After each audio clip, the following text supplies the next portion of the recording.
अभी पिक्चर बाकी है। पिछले कुछ दिनों से आपने ऑनलाइन एक शब्द जरूर देखा होगा, वोट चोरी। लेकिन असल में इसका मतलब क्या है? और राहुल गांधी चुनाव आयोग पर 2024 के लोकसभा चुनाव में वोट धांधली का आरोप क्यों लगा रहे हैं? राहुल गांधी ने हाल ही में सबूत पेश किए। डुप्लीकेट वोटर, फर्जी पते और सामूहिक पंजीकरण के कहीं हाउस नंबर 0 जैसी एंट्रियां हैं, तो कहीं एक ही कमरे वाले घर में 80 मतदाता। कुछ नाम तो कई राज्यों की मतदाता सूचियों में दोहराए गए हैं, जैसे गुरकीरत सिंह एक ही संसदीय क्षेत्र की 4 अलग अलग वोटर लिस्ट में दर्ज हैं और आदित्य श्रीवास्तव कर्नाटक, महाराष्ट्र और उत्तर प्रदेश तीनों जगहों पर वोटर सूची में मौजूद हैं।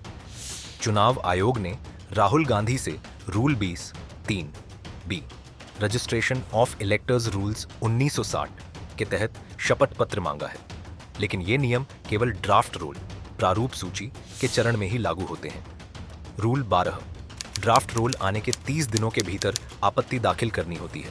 रूल 17 देर से या गलत तरीके से दाखिल दावे खारिज किए जा सकते हैं। रूल 20 शपथ पत्र केवल ड्राफ्ट चरण में ही आवश्यक है, क्योंकि राहुल गांधी के आरोप फाइनल रोल के बाद आए हैं, इसलिए उन पर कानूनी रूप से ऐसा शपथ पत्र देना जरूरी नहीं है। राहुल का कहना है कि बतौर सांसद और विपक्ष के नेता उनका संवैधानिक शपथ ही काफी है और जांच की जिम्मेदारी चुनाव आयोग की है।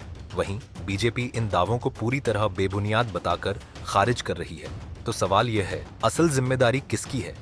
चुनाव आयोग की, जिसे स्वतंत्र और निष्पक्ष चुनाव कराना है, केंद्र सरकार की, जिसे निगरानी करनी चाहिए, या फिर राजनीतिक दलों की, जिन्हें अपने आरोपों के लिए ठोस सबूत पेश करने चाहिए?